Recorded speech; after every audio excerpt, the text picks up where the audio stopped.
Hello my dear learner, तो कैसे हैं आप सब लोग। और आज की जो हमारी स्टोरी होने वाली है इसका नाम है द पुअर ब्राह्मण। पुअर ब्राह्मण मतलब गरीब ब्राह्मण। ठीक है, तो चलिए शुरुआत करते हैं हम आज की इस स्टोरी को। सबसे पहले दे रखा है वंश। वंश का मतलब होता है एक बार की बात है।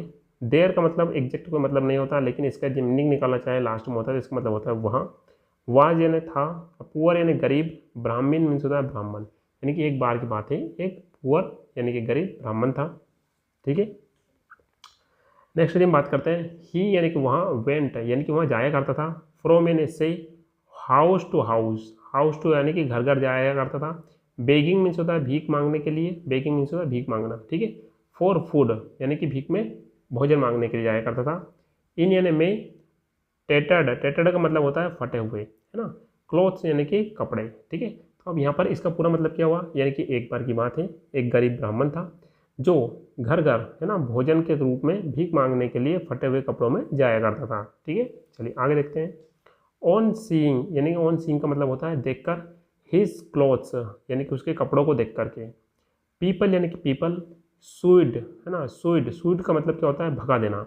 ही मैंने उसे, अब यानी दूर। ठीक है, यानी कि उसके फटे कपड़ों को देख करके, यानी उसके कपड़ों को देख करके लोग उसे भगा दिया करते थे। थिंकिंग यानी कि सोच करके, हिम यानी कि उसे, टू बी यानी कि जान करके, बी मीन्स होना, बेगर मीन्स भिखारी, है ना। अब इसका मतलब क्या हुआ, यानी कि थिंकिंग हिम टू बी ए बेगर, यानी कि उसको एक बेगर समझ करके, यानी कि भिखारी समझ करके जो लोग थे वो क्या करते थे, उसको भगा दिया करते थे। ठीक है, आगे देखते हैं। नाउ यानी कि अब, वन डे यानी कि एक दिन की बात है, ए रिच मैन यानी कि एक अमीर आदमी, है ना, गेव हिम यानी कि उसको देता है, सम न्यू क्लॉथ्स, है ना। गेव का मतलब क्या होता है, सेकंड फॉर्म होती है गिव की सेकंड फॉर्म गेव। हिम यानी उसे, सम न्यू क्लॉथ्स यानी न्यू कपड़े देता है, यानी कि एक दिन की बात है, एक अमीर आदमी उसे कुछ नए कपड़े देता है। ठीक है, चलिए आगे देखते हैं। वियरिंग यानी कि पहन करके, दोस्त यानी कि वो, न्यू क्लॉथ्स यानी उन कपड़ों को, है ना, न्यू क्लॉथ्स उन नए कपड़ों को। तो इसका मतलब क्या हुआ, यानी कि उन नए कपड़ों को पहन करके, ही यानी कि वहाँ, वेंट यानी कि जाता है, टू बेग यानी कि भीख मांगने के लिए, एज बिफोर, एज बिफोर मतलब पहले की तरह। ठीक है, अब क्या होता है कि एक दिन उसको एक अमीर आदमी कुछ नए कपड़े देता है और वह उनको पहन करके पहले की तरह भीख मांगने के लिए चला जाता है। एंड यानी कि और, to his surprise, to his surprise यानी कि उसके आश्चर्य के तौर पर, है ना, सरप्राइज में आश्चर्यचकित होना। He was warmly, warmly means गर्मजोशी से, पास्ट सिंपल टेंस का ये पैसिव वॉइस है ना, गर्मजोशी से। वेलकम्ड, वेलकम्ड मीन्स होता है स्वागत किया जाता है, यानी कि उसके सरप्राइज के लिए अब इस बार क्या होता है कि उसका बहुत ही गर्मजोशी से स्वागत किया जाता है। एंड और, इनवाइटेड, इनवाइटेड मीन्स आमंत्रित किया जाता है, इनसाइड यानी अंदर, टू ईट फूड यानी कि भोजन करने के लिए, और उसे अंदर भोजन करने के लिए भी इनवाइट किया जाता है। ठीक है, आगे देखते हैं। द ब्राह्मण यानी कि ब्राह्मण, set down, set down means बैठ जाता है ना, हैप्पीली यानी खुशी खुशी। अब क्या होता है कि जो ब्राह्मण जो होता है वो बहुत खुशी खुशी बैठ जाता है। हैविंग प्रेयर्ड, हैविंग प्रेयर्ड मतलब प्रार्थना करके। फर्स्ट यानी कि पहले, यानी कि पहले प्रार्थना करके। द ब्राह्मण यानी कि ब्राह्मण, टुक यानी लेता है, ए स्वीट मीट यानी कि एक मिठाई लेता है ना, मिठाई का कोल जो होता है उसको लेता है, इन हिज हैंड अपने हाथों में। एंड यानी कि और, बेगन यानी कि शुरू कर देता है, टू फीड, फीड मीन्स होता है खिलाना, और शुरू कर देता है, खिलाना शुरू कर देता है किसको, हीज यानी कि उसके, न्यू क्लोथ्स, न्यू क्लोथ्स या नए कपड़ों को, सेइंग यानी कि कहते हुए, ईट ईट यानी कि खाओ खाओ। ठीक है, अब यहाँ पर आपको फिर से शुरू समझना होगा। ठीक है, हैविंग प्रेड, हैविंग प्रेड यानी कि प्रार्थना करके, फर्स्ट यानी पहले, पहले प्रार्थना करके। The Brahmin took a sweet meat in his hand यानी कि जो ब्राह्मण जो रहता है वहाँ मिठाई का एक छोटा सा टुकड़ा अपने हाथ में लेता है। एंड बेगन टू फीड और खिलाना शुरू कर देता है, हिज न्यू क्लोथ्स यानी कि अपने कपड़ों को, और कहता है कि खाओ खाओ। ठीक है, सेइंग ईट ईट। ठीक है, आगे देखते हैं। द सरप्राइज्ड, सरप्राइज्ड मीन्स होता है चौंक जाना, आश्चर्यचकित हो जाना। हाउस होल्डर्स, हाउस होल्डर्स मतलब होता है ग्रस्त लोग, यानी कि उस घर में जो लोग निवास कर रहे थे, यानी कि जितने भी चकित लोग थे जो उस घर में निवास कर रहे थे। कुड नॉट, कुड नॉट में से में तो है, कुड मीन्स सकना, नहीं, नॉट मीन्स नहीं, यानी कि नहीं सकते हैं, क्या नहीं सकते हैं, अंडरस्टैंड यानी समझ। ठीक है, यानी कि वहाँ पर जो घर में लोग निवास कर रहे थे वो कुछ समझ नहीं पाते हैं। वाट यानी क्या, ही यानी कि वहाँ, वाज यानी था, डूइंग यानी कर रहा। ठीक है, तो वहाँ पर जो घर घर वाले जो लोग रहे थे, घर के मेंबर थे, वो ये नहीं समझ पाते हैं कि यह ब्राह्मण है क्या कर रहा है।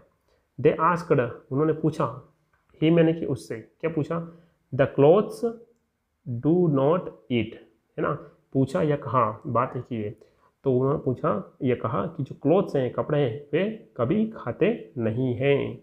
देन तब, वाई डू यू यानी कि फिर क्यों तुम, ऑफर यानी दे रहे हो या प्रदान कर रहे हो, फूड यानी भोजन को, टू द क्लोथ्स यानी कि कपड़ों को, ठीक है। तो वे बोलते हैं कि जो क्लोथ्स होते हैं वे कभी खाते नहीं हैं, तो तुम अपना भोजन को कपड़ों को क्यों दे रहे हो या उन्हें ऑफर कर रहे हो। द ब्राह्मण यानी ब्राह्मण रिप्लाइड यानी जवाब देता है, इट इज यानी कि यहाँ सब, बिकॉज ऑफ मीन्स के कारण, दिस यानी यहाँ, न्यू क्लोथ्स यानी न्यू क्लोथ्स यानी कि यहाँ सब इन न्यू क्लोथ्स के कारण। ब्राह्मण रिप्लाइड कि यहाँ सब इट इज यानी कि यह सब, बिकॉज ऑफ यानी के कारण, दिस न्यू क्लोथ्स यानी इन कपड़ों के कारण है। दैट यानी कि यू ऑफर्ड मी फूड यानी कि ये सब इन सब कपड़ों के कारण है कि आपने ऑफर्ड मीन्स मुझे, यू मीन्स मुझे, ऑफर्ड मीन्स प्रदान किया है ना, फूड यानी भोजन। और वह ब्राह्मण ये बोलता है कि यह सब इन कपड़ों के कारण है कि आपने मुझे भोजन प्रदान किया है। सो इसलिए आई एम यानी कि मैं, एम यानी हूँ, ग्रेटफुल मीन्स होता है ना आभारी, है ना, टू देम मीन्स कपड़ों के लिए आ रहा है यहाँ पर, ठीक है। तो वो बोलता है इसलिए मैं इन कपड़ों का बहुत ज़्यादा आभारी हूँ। दिस इज यानी कि इसीलिए, है ना, दिस इज वाई का मतलब होता है इसीलिए, है ना, आई एम यानी कि मैं खुद, फीडिंग मीन्स होता है खिला रहा हूँ, देम यानी इनको, प्रेजेंट कंटिन्यूस टेंस की बात हो रही है, इसलिए मैं इनको खाना खिला रहा हूँ, ठीक है। द हाउस होल्डर्स यानी कि उस घर में जो रह रहे थे सदस्य थे, वर यानी थे, असेम्ड मीन्स होता है शर्मिंदा।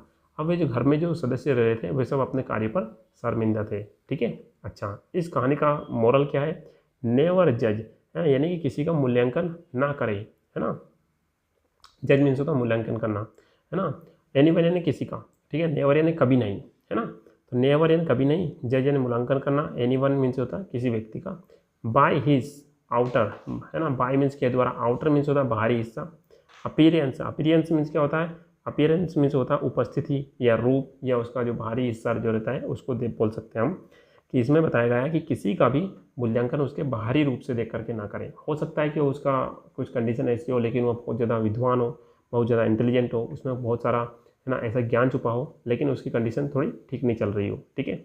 चलिए, आज इस स्टोरी से लगभग हम 20 वर्ड्स को डिस्कस करने जा रहे हैं। तो पहला वर्ड तो आपको मेरे ख्याल से सभी को पता होगा, पुअर का मतलब क्या होता है, गरीब। दूसरा, ब्राह्मण को इंग्लिश में ब्राह्मण ही बोलते हैं। नेक्स्ट है टेटर्ड, ये आपके लिए न्यू शब्द हो सकता है, टेटर्ड का मतलब होता है फटे हुए। नेक्स्ट है सूड का मतलब होता है भगाया या भगा देना, ठीक है। नेक्स्ट है बेगर का मतलब होता है भिखारी। नेक्स्ट है सरप्राइज का मतलब होता है आश्चर्य। नेक्स्ट है वार्मली का मतलब होता है गर्मजोशी से। नेक्स्ट है हमारे पास में वेलकम्ड में स्वागत करना, है तो सभी को पता होगा। स्वीट मीट का मतलब होता है मिठाई। हाउस होल्डर्स का मतलब होता है गृहस्थ। ग्रेटफुल का मतलब होता है आभारी, है ना। नेक्स्ट वर्ड है हमारे पास में अपीयरेंस का मतलब होता है बाहरी रूप, ठीक है। नेक्स्ट हमारे पास में जज का मतलब होता है आंकना, ठीक है। नेक्स्ट वर्ड की हम बात करते हैं इनवाइट मीन्स होता है आमंत्रित किया करना। अब ये पास्ट सिंपल टेंस की बात हो रही है तो इन्वाइटेड हो गया। असेम्ड का मतलब होता है शर्मिंदा। रिच मीन्स होता है धनी। न्यू मीन्स होता है नया। ऑफर्ड मीन्स पेश किया। ऑफर्ड का मतलब पेश करना भी होता है। ऑफर्ड का मतलब होता है प्रदान करना भी होता है। फूड का मतलब सबको पता है भोजन, और क्लोथ्स मीन्स कपड़े, ठीक है। तो माय डियर लर्नर, ये था हमारी आज की स्टोरी, जिसमें हमने सबसे पहले इस स्टोरी को इंग्लिश से हिंदी में ट्रांसलेट किया, और इसके बाद में हमने कुछ डिफ़िकल्ट वर्ड्स इसमें से सीखने की कोशिश की। तो ये आपको स्टोरी कैसी लगी मुझे कमेंट बॉक्स में जरूर लिख कर बताइएगा। और यदि आप इस चैनल पर न्यू व्यूअर्स हैं तो वीडियो को लाइक शेयर और सब्सक्राइब जरूर कीजिएगा, क्योंकि आपके सब्सक्राइब करने से हमें न्यू वीडियोज़ बनाने का मोटिवेशन मिलता है। तो माय डियर स्टूडेंट्स, मिलते हैं एक नए वीडियो में। Till then have a nice day.